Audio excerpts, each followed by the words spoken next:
100 দিনের কাজ থেকে আবাস, প্রধানমন্ত্রী গ্রাম সড়ক যোজনা, একাধিক কেন্দ্রীয় প্রকল্পে বাংলাকে বঞ্চনার অভিযোগ। লোকসভায় সরব তৃণমূল।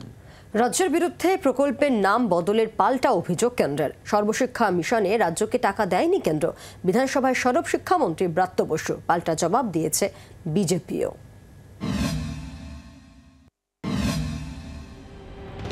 পুরনো অভিযোগে নতুন করে সরব 100 দিনের কাজ, আবাস যোজনা, প্রধানমন্ত্রী গ্রাম সড়ক যোজনা, মিড ডে মিল থেকে পর্যটনে বরাদ্দ।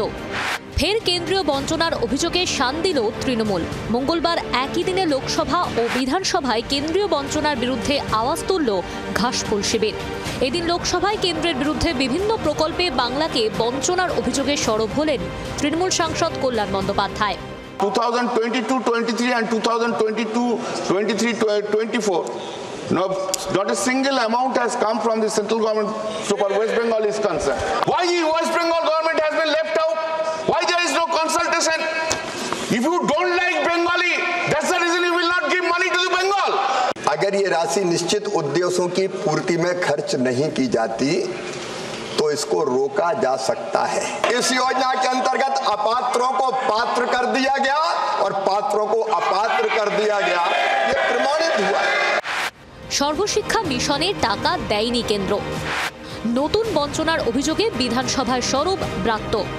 একাধিক কেন্দ্রীয় প্রকল্পে বাংলাকে বঞ্চনার রাজ্যের অভিঘাত ঘিরে জাতীয় রাজনীতিতে তরজার মধ্যেই এদিন বিধানসভায় আরও একটি প্রকল্পে বঞ্চনার অভিযোগে সরব হলেন শিক্ষামন্ত্রী ব্রাত্য বসু। তার অভিযোগ, 2024-25 অর্থবর্ষে এখনো পর্যন্ত সর্বশিক্ষা মিশনে বাংলাকে টাকা দেয়নি কেন্দ্র। এই প্রকল্পে 1745 কোটি টাকা রাজ্যকে দেওয়ার কথা ছিল কেন্দ্রের। 2022-23 অর্থবর্ষে কেন্দ্রের দেওয়ার কথা ছিল 1629.96 কোটি টাকা। কেন্দ্র দিয়েছে 1522.04 কোটি টাকা। 2023-24 অর্থবর্ষে দেওয়ার কথা ছিল 1745.80 কোটি টাকা। কেন্দ্র দিয়েছে 311.29 কোটি টাকা। ফলে 2022 সাল থেকে এখনো পর্যন্ত এই খাতে বকেয়া 3288.23 কোটি টাকা। টাকা চাচ্ছি, টাকা বারবার চিঠি পাঠাচ্ছি, টাকা দিচ্ছি, ছাড়ছে না।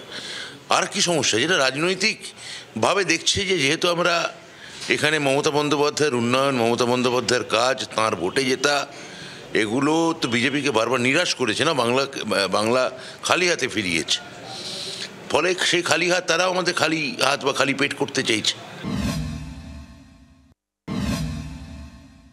এনারা প্রচন্ড অসত্য কথা বলেন, মুখ্যমন্ত্রী থেকে শুরু করে প্রায় প্রত্যেকজন প্রচন্ড অসত্য কথা বলেন, মানে বিধানসভার ফ্লোরেও প্রচন্ড মিথ্যে কথা বলেন, বিভ্রান্তকর কথা বলেন। কিন্তু শিক্ষামন্ত্রী যে কথাটা বলেছেন সেটা যেহেতু আমি জানি না, আমি খতিয়ে দেখব।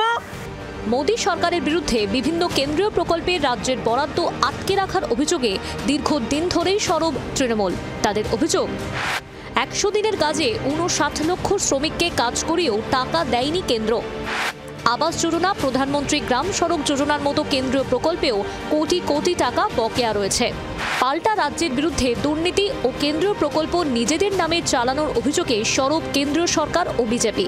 কেন্দ্রীয় বঞ্চনার অভিযোগে ও প্রাপ্য আদায় কলকাতা থেকে দিল্লি একাধিকবার ধর্ণা অবস্থান করেছে তৃণমূল। দলের সর্বভারতীয় সাধারণ সম্পাদক অভিষেক বন্দ্যোপাধ্যায়ের নেতৃত্বে দিল্লিতে ধর্ণা দিয়েছিলেন তৃণমূল সাংসদরা। তৎকালীন কেন্দ্রীয় গ্রামোন্নয়ন মন্ত্রীর সঙ্গে দেখা করতে গেলে অভিষেক সহ তৃণমূল সাংসদদের চ্যাংদোলা করে তুলে কৃষি ভবন থেকে সরায় পুলিশ। এই ইস্যুতে রেড রোডে মমতা বন্দ্যোপাধ্যায় ও রাজভবনের সামনে ধর্ণা দিয়েছিলেন অভিষেক বন্দ্যোপাধ্যায়। 100 দিনে শ্রমিকদের টাকা মিটিয়েছে রাজ্য সরকার। বাংলা আবাস যোজনায় গরিব মানুষের বাড়িও তৈরি করে দিচ্ছে রাজ্যের তৃণমূল সরকার। কেন্দ্রীয় বঞ্চনার বিরুদ্ধে এবার ফের আওয়াজ তুলল রাজ্যের শাসক দল। ব্যুরো রিপোর্ট, জি 24 ঘন্টা। বাংলার আওয়াজ, বাঙালির আবেগ, জি 24 ঘন্টা।